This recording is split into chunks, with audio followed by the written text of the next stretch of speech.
Oke, jadi adventure kita dalam 2 hari ini dapat dibagi menjadi, journey seperti ini. Hari ini kita akan membahas, reservoir dan sumur, kemudian production performance gitu ya, performa, produksi minyak atau minyak dan gas, formation damage atau kerusakan formasi. Oke, kalau masih belum kenal istilahnya, ikuti aja dulu ya. Kemudian di hari kedua kita akan membahas artificial lift dan stimulasi sumur. Oke, sebelum, kita berjalan gitu ya, aku pengen mengingatkan teman-teman bahwa kita ini sedang ada dalam dunia engineering. Engineering itu bisa dibilang setengah science, setengah art, gitu ya. Jadi jangan kita terlalu kaku dan berpikir engineering itu science gitu. Kita harus betul-betul teliti, percobaan, semuanya ilmiah. Ya, that's true. Tapi ada sisi art-nya gitu ya. Ada sisi konsep, imajinasi, dreaming gitu ya, beauty gitu. Dan hari ini kita akan membahas mungkin lebih berat ke art-nya gitu. Aku ingin teman-teman membayangkan dulu, mengkonsep dulu, mengimajinasi dulu, instead of science-nya, rumus, formula, equation, penurunan rumus, seperti itu ya. Jadi kita training, kita ada dalam dunia engineering, ketika teman-teman sudah kerja di dunia engineering, science-nya ini semakin lama semakin berkurang, karena kita akan rely ke software. Nah, yang lebih penting mungkin adalah art-nya, gitu ya, membayangkan, mengkonsep, gitu ya, mendesain, seperti itu. Oke? Jadi kita mulai saja ya. Nah, kita akan membahas tentang petroleum production system.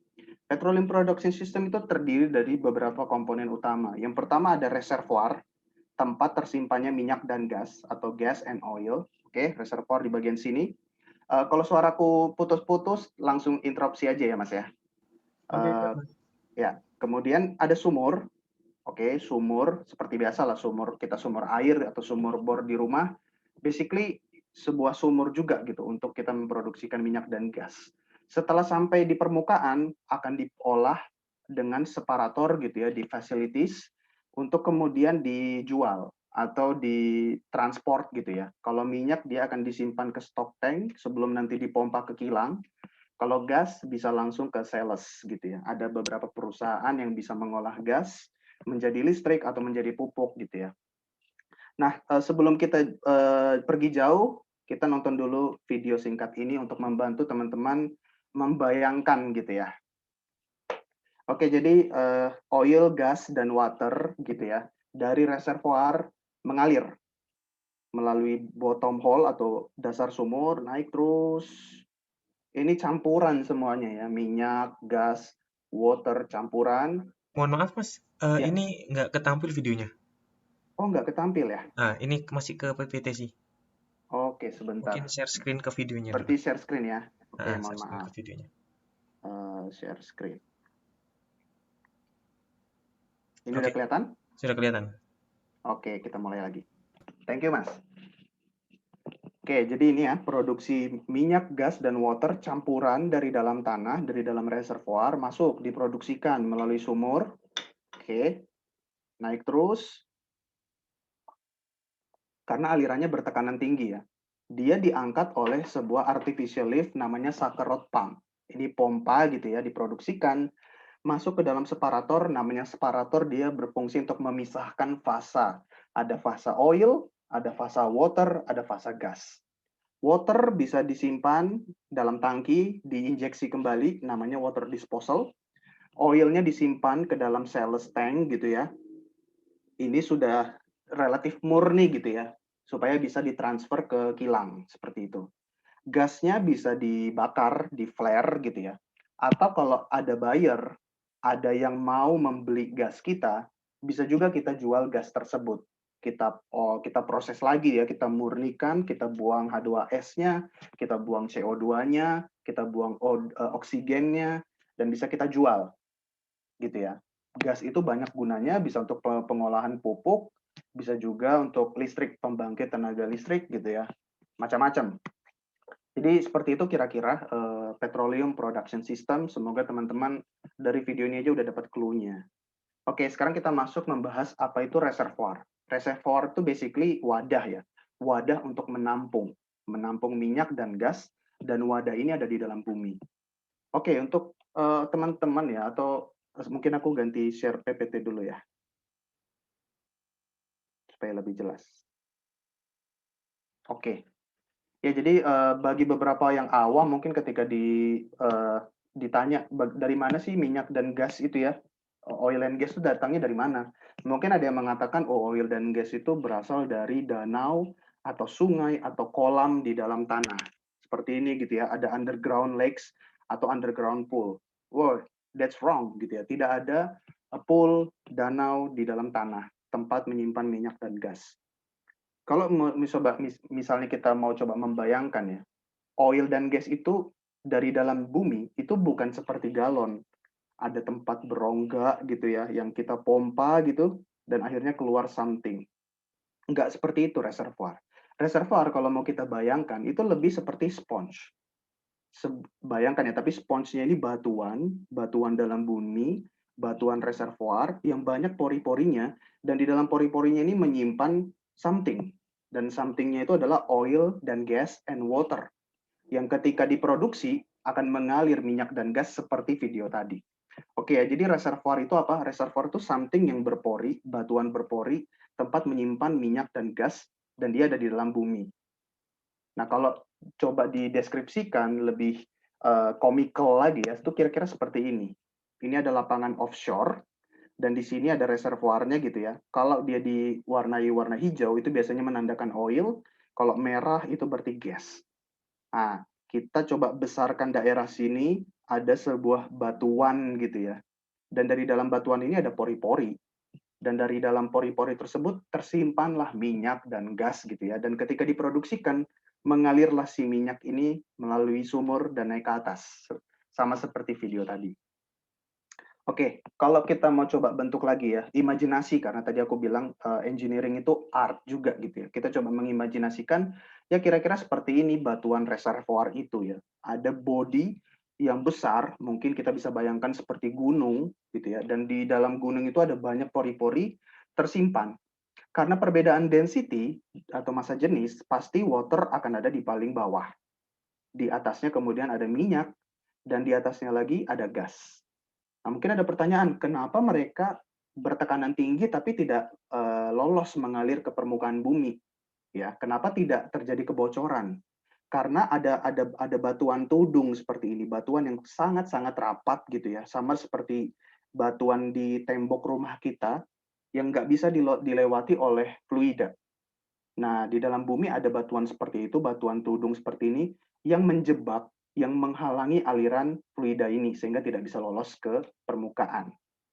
Gitu ya, jadi seperti ini konsep dari reservoir, dan ada banyak konfigurasinya di dalam bumi. Ada yang water, oil, kemudian langsung batuan, impermeable rock atau batuan tudung. Ada yang water, baru gas, baru batuan. Ada yang water, oil, gas, baru batuan. Jadi ada macam-macam, tapi berdasarkan perbedaan density, urutannya akan selalu seperti ini. Paling bawah itu water, kemudian atasnya ada oil, kemudian atasnya lagi ada gas. Ada banyak sekali teman-teman tipe-tipe reservoir, tidak sesimpel yang saya tadi sebutkan. Ada reservoir itu yang setipis cuman 0,6 feet. Bayangkan itu cuman berapa inci. Tapi ada reservoir yang sangat tebal, bahkan beratus-ratus meter. Ada juga reservoir yang bahkan seperti tingginya Menara Monas. Jadi ada yang sangat tipis, ada yang sebesar atau setinggi Menara Monas. Ada banyak reservoir tipenya ya. Yang pertama ada reservoir tipis, tapi berlapis-lapis seperti ini. Oke, nah ini banyak terjadi, let's say di Delta Mahakam tuh reservoirnya seperti ini. Tipis-tipis, tapi banyaknya minta ampun. Bisa ratusan sampai ribuan reservoir. Gitu ya. Yang mereka tidak saling terkoneksi, mereka berdiri sendiri-sendiri, punya sistem hidrolik sendiri-sendiri, tekanan sendiri-sendiri gitu ya.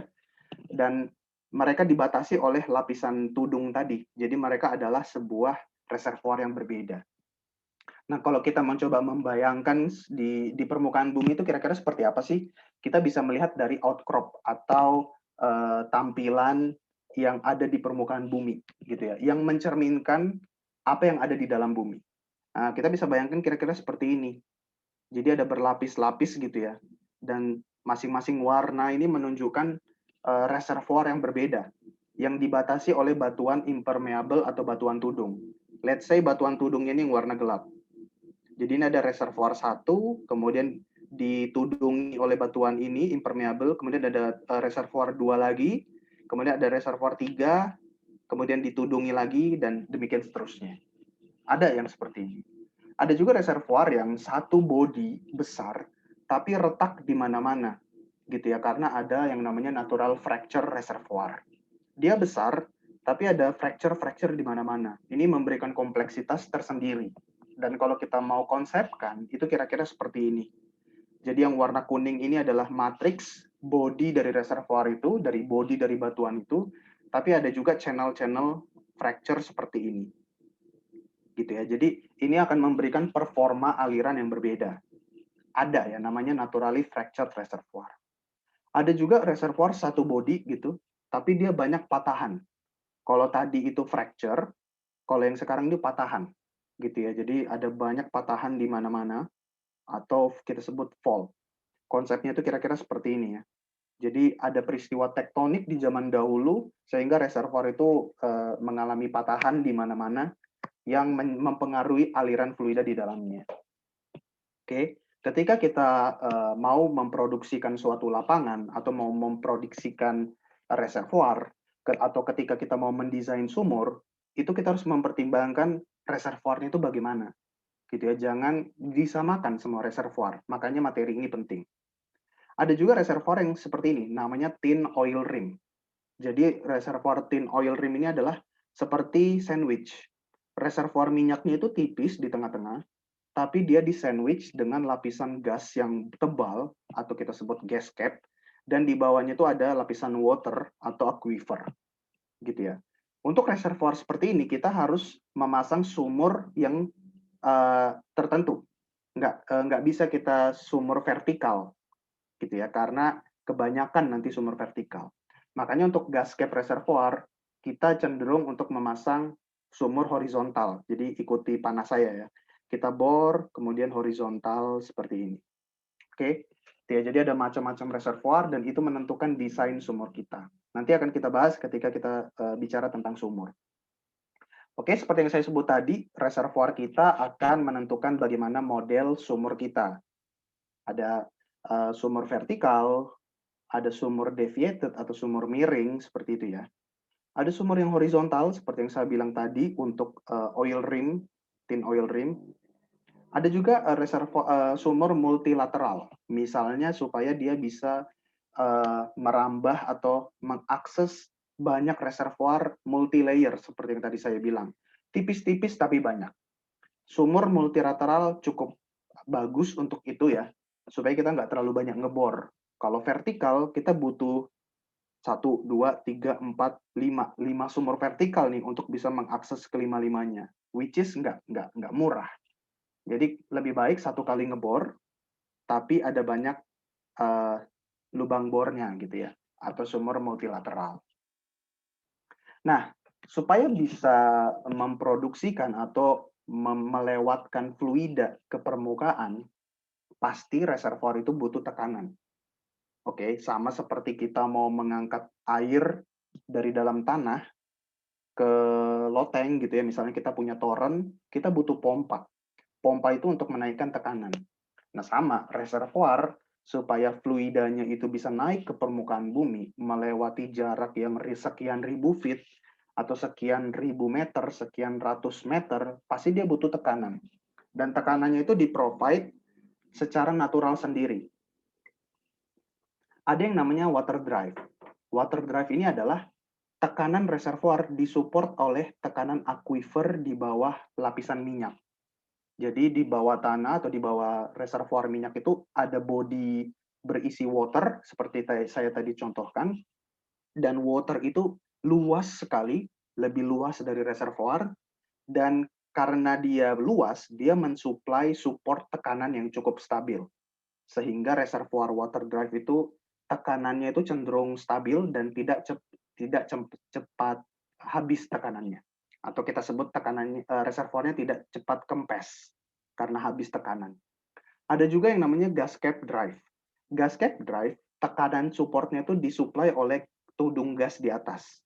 Jadi dia cukup besar dan dia memberikan support tekanan supaya tekanan di bagian oilnya itu tidak cepat habis.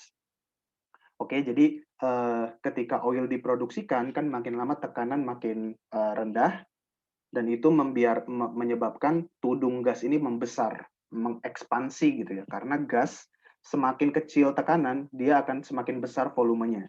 Ketika dia semakin besar volumenya, dia memberikan efek mendorong reservoir sehingga tekanannya relatif tidak cepat turun. Ada juga yang namanya solution gas drive. Solution gas drive itu adalah ketika kita memproduksikan minyak, oke, tekanan turun. Ketika tekanan turun, gas-gas yang awalnya terkandung di dalam minyak itu akan mulai bubbling, mulai keluar, gitu ya. Yang awalnya dia solution, gitu ya, larut di dalam oil, pada tekanan yang rendah, solution gas ini berubah menjadi free gas. Jadi gasnya itu lepas keluar dari fase minyak, dan ketika dia keluar, dia memberikan efek pendorongan. Oke, pendorongan kepada minyak. Nah, solution gas drive ini memberikan suplai tekanan paling rendah, paling lemah. Paling cepat kempes itu solution gas drive. Kemudian tentu saja ada combination drive. Dari dia sendiri ada solution gas, dari bawah ada oil, ada water, dari atas ada gasket. Oke, jadi ini yang memberikan tekanan, suplai tekanan supaya reservoir itu bisa mengalir. Oke, kemudian untuk kita membahas sebuah reservoir, sebelum kita membahas tentang performance produksinya, kita harus tahu sifat-sifat utama suatu reservoir. Ada banyak sekali sifat-sifatnya, tapi yang aku pengen teman-teman ingat itu ada 3 sifat batuan yang paling penting. Yang pertama ada porosity, atau seberapa banyak pori-pori di dalam batuan. Kenapa ini penting? Karena semakin besar pori-porinya, berarti tempat dia menampung minyak dan gas semakin besar. Oke, cadangan gas dan minyak dalam pori-pori yang besar artinya semakin besar. Kemudian ada permeability. Permeability ini berbicara tentang seberapa mudah reservoir kita itu melewatkan aliran fluida. Oke, kalau dia permeable, itu enak kita melewatkan fluida minyak atau gas itu mengalir tuh gampang, sehingga kita dapatkan laju alir yang tinggi. Tapi kalau dia tidak permeable, very very very ketat gitu ya, seperti tembok dinding kita, maka itu akan memberikan laju alir yang sangat kecil. Itu makanya orang sering bilang ada shale oil atau shale gas yang ada di Amerika. Itu very very sangat-sangat ketat, sehingga tidak mudah fluida mengalir. Oke, jadi permeability ini berbicara tentang performance laju alirnya. Bakal bagus nggak si reservoir kita ini? Kemudian ada saturation. Saturation ini berbicara tentang di dalam pori-pori kita ada berapa banyak oilnya, ada berapa banyak waternya, ada berapa banyak gasnya.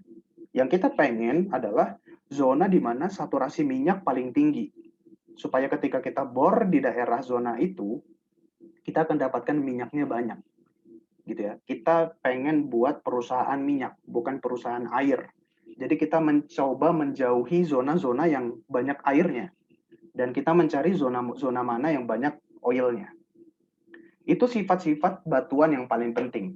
Reservoir itu tidak cuma batuan, tapi ada fluidanya. Nah, ada 2 yang menurut saya paling penting. Yang pertama adalah viskositas si oil itu, atau viskositas si gasnya. Viskositas ini pasti teman-teman engineering tahu lah. Ini berbicara tentang seberapa susah fluida mengalir. Semakin tinggi viskositasnya, semakin sulit oil mengalir. Semakin rendah, berarti semakin mudah mengalir. Oke, jadi ini berbicara tentang seberapa bagus nanti si oilmu mengalir ketika kita bor, ketika kita alirkan. Kemudian ada formation volume factor. Formation volume factor ini berbicara seperti ini. Pada tekanan tinggi di reservoir, kita punya fasenya satu aja, minyak.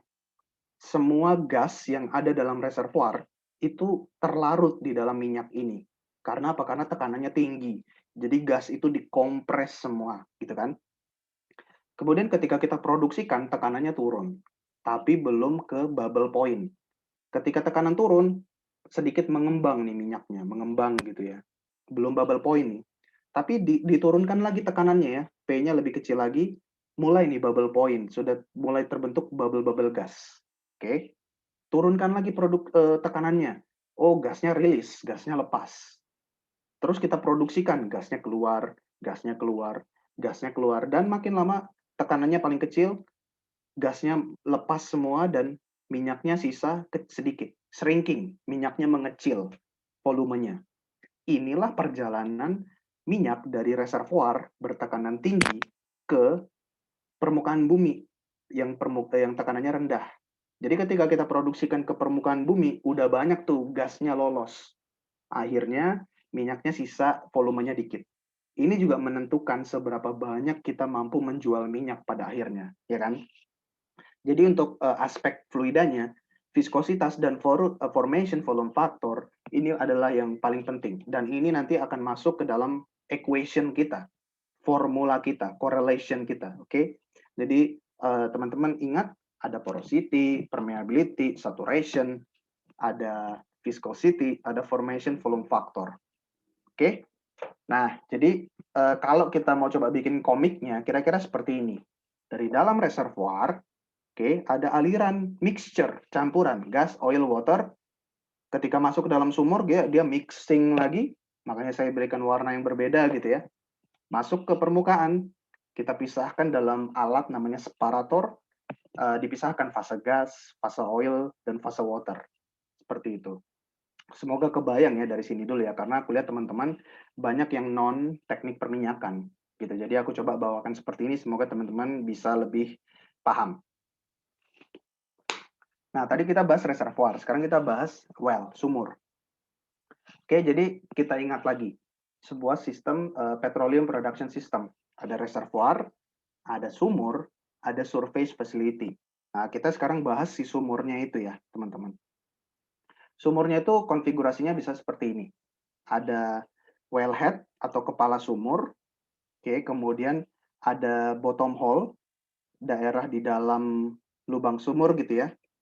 Ada casing untuk melindungi jalur produksinya gitu. Ada intermediate casing, ada production casing. Ini intinya untuk melindungi internal di dalam sumur. Yang paling penting adalah tubing. Tubing ini pipa tempat mengalirnya fluida. Oke. Di dalam tubing inilah oil and gas itu mengalir dan ini ada reservoir. Oke, kalau kita mau coba lebih bentuknya lebih jelas lagi tuh kira-kira seperti ini. Bagian atas tuh teman-teman mungkin sering dengar Christmas tree gitu ya. Ada Christmas tree ini yang ada di atas tanah yang bisa kita lihat, yang bisa kita mainkan keran atau choke-nya. Di dalam masih sedikit beberapa meter di bawah tanah gitu ya. Ada namanya wellhead dan di bawahnya ini kita sebut bottom hole atau down hole yang merupakan susunan dari beberapa casing. Nah, sistem wellhead ini terdiri dari beberapa keran atau beberapa valve yang kalau kita perbesar kira-kira seperti ini. Oke, jadi sekali lagi ada Christmas tree bagian atas, ada wellhead. Di Christmas tree itu ada beberapa item. Yang pertama ini pressure gauge untuk mengukur tekanan alir gitu ya. Kemudian ada beberapa valve, ada wing valve ini untuk menutup aliran ketika ada problem. Kita bisa matikan aliran tuh dari sini.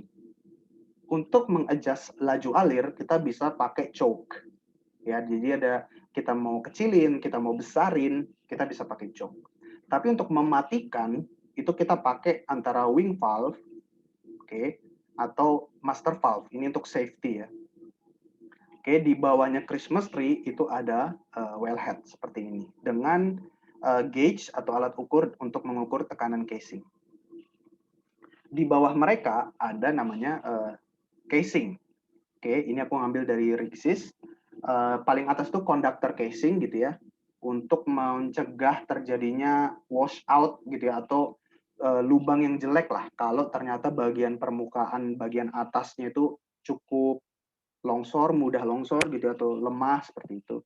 Kemudian ada surface casing di bawahnya. Ini untuk melindungi sumur dan menghalangi dengan akses air permukaan. Gitu ya. Jadi supaya oil kita tidak mencemari lapisan air minum, kita pasang nih di sini ada surface casing gitu ya untuk membatasi daerah sini lapisan cukup atas dengan sumur. Kemudian ada intermediate casing lagi, ini untuk memberikan efek isolasi yang semakin bagus lagi. Kemudian terakhir ada production casing. Ini untuk melindungi tubing kita gitu ya, untuk melindungi tubing kita supaya tidak terekspos dengan reservoir atau tidak terekspos dengan formasi batuan di luar. Kemudian tempat mengalirnya fluida itu kita biasa kasih perforasi atau pipa namanya slotted atau perforated liner gitu. Ini basically seperti casing tapi jauh lebih pendek gitu ya, jauh lebih pendek dan dia sudah kita lubang-lubangi supaya minyak gas itu bisa mengalir dari bawah dari liner atau perforated liner ini seperti itu. Jadi tadi bagian surface, bagian permukaan dan ini bagian downhole. Oke, jadi mohon teman-teman familiarisasi ketika kita bilang surface itu berarti bagian permukaan bumi. Kalau downhole itu berarti di dalam sumur. Oke. Oke, jadi untuk general look-nya kira-kira seperti itu, general tentang sumur. Oke, sekarang kita a closer look, masih tentang sumur. Nah, sumur itu teman-teman didesain banyak macamnya, tergantung kebutuhan reservoir kita, seperti yang saya bilang tadi. Oke, ada yang nggak perlu tubing. Oke, jadi cukup casing, udah ngalir aja tuh. Biasanya nih kalau kita punya gas gitu ya. Jadi karena tubing itu kecil, dia menghalangi laju alir. Kalau saya butuh jualan gas besar gitu ya, misalnya saya punya kontrak dengan perusahaan gas, mereka minta kita butuh gasnya besar nih laju alirnya gitu, kita butuh kapasitas yang besar. Oh mungkin kita nggak perlu tubing di situ, gitu ya. Kita langsung aja ada akses perforasi langsung ke atas. Tapi hati-hati, casingnya jangan mudah korosi, jangan mudah keropos, gitu ya. Gasnya berarti nggak boleh korosif, gitu ya. Karena salah satunya gunanya tubing itu adalah supaya fluida itu tidak berkontak dengan casing. Takut kalau casingnya keropos, jebol, itu bisa mencemari lingkungan. Kemudian ada juga yang tubing completion tanpa packer nih. Jadi ada aliran ke tubing, ada aliran ke casing. Ada juga tubing dengan packer. Jadi packer tuh di sini nih. Supaya semua fluida itu mengalir dari tubing aja. Casingnya terlindungi dari fluida. Ada juga yang dual completion gitu ya. Jadi misalnya kita punya dua reservoir. Reservoir yang bawah mengalir dari tubing 1, reservoir yang atas mengalir ke tubing 2. Oke, jadi ini diskusi nih reservoir dan production engineering diskusi. Gimana kita bisa memproduksikan sebanyak-banyaknya tanpa ngebor banyak-banyak. Jadi dibikinlah dual completion seperti ini. Oke, kemudian kalau kita bicara yang simple ya, yang konvensional itu kira-kira seperti ini. Jadi ada Christmas tree, ada wellhead, kemudian ada downhole, tubing, packer, ya packer. Jadi kita tidak memproduksikan melalui casing, relatif aman, relatif konservatif. Kemudian ada producing formation atau reservoir, nama lainnya ya. Formation atau reservoir itu sering-sering ganti-ganti aja gitu ya. Produksi di sini ada lubang-lubang karena perforasi mengalirlah ke sini naik ke atas. Nah, packernya itu seperti ini strukturnya nih.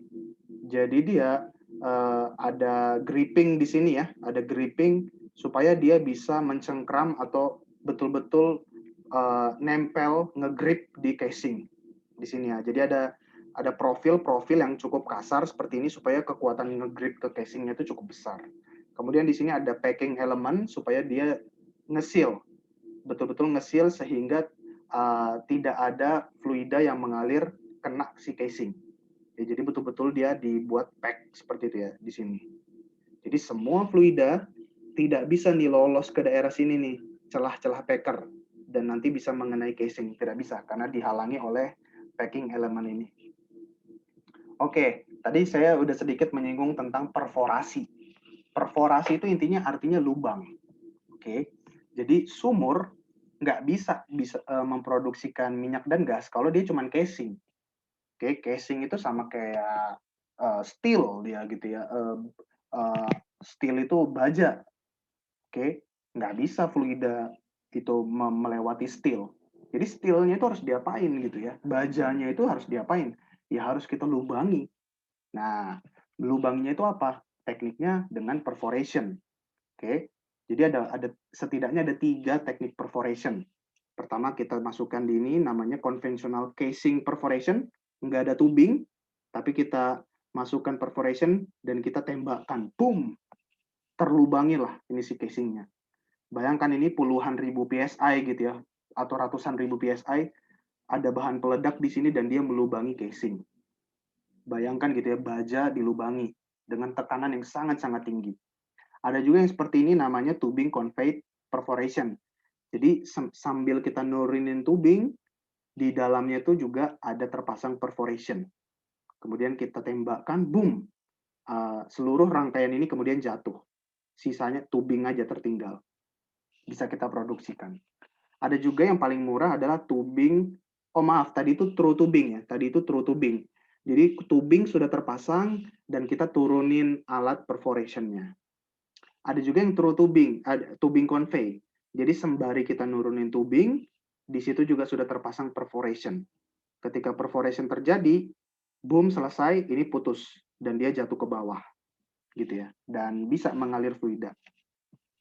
Nah, ini seperti ini strukturnya gitu ya. Jadi ini ada casing, ketika kita ledakkan perforation-nya, dia terlubangi seperti ini. Boom, boom, boom. Terjadi penetrasi. Dan dari dalam celah-celah inilah minyak dan fluida itu, minyak dan gas itu masuk ke dalam sumur. Lubangnya itu kira-kira hanya seperti ini, hanya setengah inci. Tapi bayangkan, ini baja loh, ini steel. Tapi bisa dilubangi oleh ledakan yang sangat-sangat dahsyat seperti itu ya. Ini yang sudah terlubangi, ukurannya sekitar setengah inci. Nah, seperti ini konfigurasi perforator itu ya. Jadi ada charge di sini.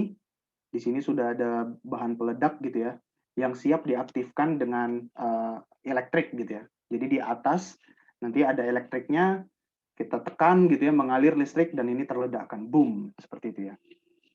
Dan kepala mereka itu diarahkan ke derajat atau degree yang berbeda-beda, seperti ini. Ada yang 0 derajat, ini berarti dia nembaknya cuma satu arah. Ada yang 180 derajat, berarti dia menembak depan belakang. Ada yang 120, berarti dia 3 tembakan. Ada yang 90, 4 tembakan. Yang paling banyak tuh 60. Jadi dia menembak ke 6 arah gitu ya. Supaya makin banyak lubang yang tercipta. Nah, ini seperti ini shape chart-nya. Jadi di sini sudah ada detonatornya. Di sini sudah ada main explosifnya. Oke, main explosifnya. Ketika kita detonate, di sini tercipta jet dengan tekanan yang sangat tinggi, yang siap melubangi casing dan juga melubangi formasi atau melubangi batuan reservoir, sehingga minyak dan gas bisa mengalir. Itu perforation. Nah, kembali tentang sistem sumurnya. Ketika kita ngomong sumur, itu bisa juga kita sebut completion gitu ya. Ada banyak konfigurasinya. Ada yang open hole. Jadi di sini ada tubing, di sini ada casing, ada reservoir. Nah, di sini cukup terbuka ini aja, terbuka. Jadi di sini cuma lubang nih. Ini namanya open hole. Ada juga yang kita pasang liner, seperti tadi saya bilang. Slotted liner atau perforated liner. Jadi ada pipa, bolong-bolong, gitu ya. Dan ada lubang-lubangnya tempat mengalir, dan di sini fluida mengalir. Dia biasanya gunanya untuk menghalangi supaya ketika ada pasir-pasir yang mengalir bersama fluida, dia bisa terjebak di sini dan tidak naik ke atas. Ada juga yang lebih ketat lagi, yang lebih safety lagi dari pasir gitu ya, screen liner. Jadi di sini ada lubang-lubangnya dibikin sangat kecil sehingga pasir itu tidak mudah lolos ke atas. Karena apa? Karena ketika pasir mengalir ke atas, itu equipment itu bisa jebol semua. Tubing ini bisa jebol karena aliran pasir dari dalam reservoir. Jadi kita desain sumur kita supaya safe, sesuai dengan kondisi reservoir dan fluida kita. Ada juga yang seperti ini. Jadi kita pasang liner, kemudian kita perforated, kita jebol, kita perforasi si liner ini. Ada juga yang kita nggak pasang liner, tapi casing semua dari atas ke bawah casing, tapi casingnya kita perforasi. Oke, masih ada tubing. Ada juga yang nggak pakai tubing, seperti yang saya sebut tadi, supaya alirannya besar, gitu ya. Jadi langsung casing, langsung aja tembak, perforasi. Oke, ini deal-dealan kita diskusi, ada reservoir engineer, ada completion engineer, ada production engineer, kita lihat nih, kita mau mendesain sumur ini seperti apa, yang paling technical dan yang paling economical, seperti itu. Oke ya, jadi seperti yang aku bilang tadi, ini aku belum mengajarkan sainsnya, hitung-hitungan, butuh berapa banyak, butuh berapa keras, No, kita belajar dulu konsepnya, imajinasi, art-nya dulu. Yang penting kita paham dulu konsepnya. Kalau sudah paham konsepnya itu lebih enak, gitu ya. Jadi ini ada juga nih single string sequential gitu ya. Jadi udah seperti biasa aja, ada tubing, packer, casing, kita perforasi. Ini kalau reservoirnya cuma satu, teman-teman ya, bisa dilihat. Makanya single string. Terus ada juga single string commingled completion. Misalnya kita punya reservoir yang berlapis-lapis. Let's say saya ada dua reservoir, ada producing formation 1, ada producing formation 2. Tapi alirannya mau aku gabung. Maka kita sebut single string commingled completion. Jadi fluida dari sini campur dengan fluida dari sini, gitu ya. Udah deh naik ke atas, gitu ya. Ada juga yang kita nggak mau nih, aku mau menghitung satu-satu nih, aku pengen memonitor satu-satu, supaya manajemennya lebih bagus. Ini bisa kita pisahkan. Untuk yang reservoir satu, dia masuk dan dia masuk ke pipa yang kiri, tubing yang kiri. Yang bawah, dia naik ke atas, ke yang tubing yang kanan. Kebayang ya teman-teman ya, ini namanya dual completion seperti yang saya sebut tadi. Jadi ada banyak konfigurasinya. Kalau kita pengen ngebor sumber horizontal supaya yang kita capai lebih panjang gitu ya, ini bisa juga seperti ini, kita buat sumur horizontal. Kalau reservoir kita lebih banyak lagi, kita mau pengen sumur multilateral. Jadi seperti ini kita desainnya. Kita perforasi 1, kita perforasi 2. Oke, jadi ada banyak konfigurasi sumur-sumur itu. Nah, sekarang kita lihat bagaimana sumur kita cocokkan dengan tipe reservoirnya. Misalnya ada reservoir seperti ini nih, berlapis-lapis tapi banyak. Atau konsepnya seperti ini, berlapis-lapis tapi banyak. Oh, kita bisa ngebor sumur vertikal, tapi harus besar, harus panjang, harus deep. Seperti ini ya. Supaya kita bisa mengakses sebanyak mungkin reservoir. Jangan pendek-pendek, kalau pendek-pendek yang bawah nggak bisa kita akses. Gitu ya. Jadi seperti ini, kita nggak perlu kompleks, nggak perlu sumur miring, bingung gitu ya. Aduh, aku susah memetakan reservoirnya gitu ya. Jadi susah lah kalau miring-miring misalnya gitu ya. Ya udah kita bikin vertikal aja, tapi sebisa mungkin vertikal tapi kena banyak reservoir. Nah, seperti ini desainnya. Ada juga, wah gue susah nih kalau sumur vertikal, gue butuh sumur horizontal. Misalnya kasusnya kayak gini, kalau sumur vertikal, gue butuh 6 sumur nih untuk mengakses segini banyak. Wah, terlalu mahal nih kalau kita ngebor 6 sumur. Banyak makan waktu, banyak makan duit. Ya udah kita pasang satu sumur tapi horizontal. Nah, itu bisa gitu ya. Jadi ini desain semuanya. Atau kalau kondisinya seperti tin oil rim tadi ya. Kalau kita ngebor sumur vertikal nih bisa kebanyakan kita. Bisa buang-buang duit. Jadi lebih baik satu sumur tapi horizontal. Atau seperti ini skemanya gitu ya. Dipasang gitu ya dengan betul-betul koordinatnya gitu ya, trajektorinya bisa kena sebanyak mungkin zona reservoir. Itu kalau kita pakai horizontal well. Horizontal well itu juga banyak ininya, kegunaannya. Misalnya kita ada fracture reservoir tadi seperti yang saya bilang di awal, supaya kita bisa kena sebanyak mungkin fracture gitu ya. Karena fracture itu bagus untuk aliran gitu ya. Itu jadi channel yang mudah dilewati minyak dan gas gitu ya. Oh, kita pengen kenain aja sebanyak mungkin gitu ya. Wah, itu horizontal bisa. Atau kalau reservoirnya tipis, tin pay atau tin oil rim itu bisa pakai. Kalau kita mau menjauhi water dan gas conning gitu ya. Water dan gas conning ini, water itu naik ke atas nih, mengerucut dia. Jadi ada waternya cepat mengalir ke atas atau gasnya cepat mengalir ke bawah ya, menghalangi aliran minyak. Itu biasa terjadi kalau sumur vertikal nih. Tapi itu bisa kita cegah kalau kita pasang sumur horizontal. Jadi waternya relatif tenang, tidak mudah koning gitu ya, masuk ke dalam sumur.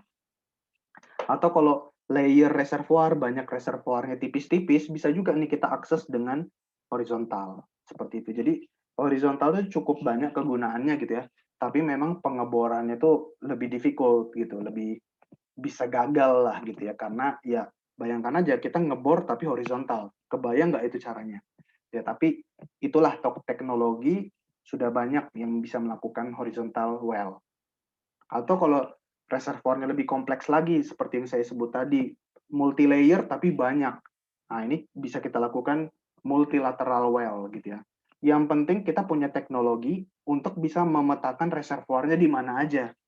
Oke, jadi tidak ngebor buta gitu ya. Kita ngebor dengan tuntunan pemetaan reservoir yang bagus, kita bisa bikin multilateral well. Ini biasa di offshore tuh seperti itu, karena untuk offshore itu platformnya terbatas, kita nggak bisa ngebor terlalu banyak. Jadi cukup ngebor satu, tapi tangannya banyak. Ya of course ini juga challenging ya, tapi udah banyak yang melakukannya. Oke, jadi untuk bab yang pertama, kita ngomong reservoir dan sumur. Itu udah selesai, nanti kita berbicara tentang production performance. Oke, silakan jika ada pertanyaan, kita buka lagi sebelum kita masuk bab kedua ya.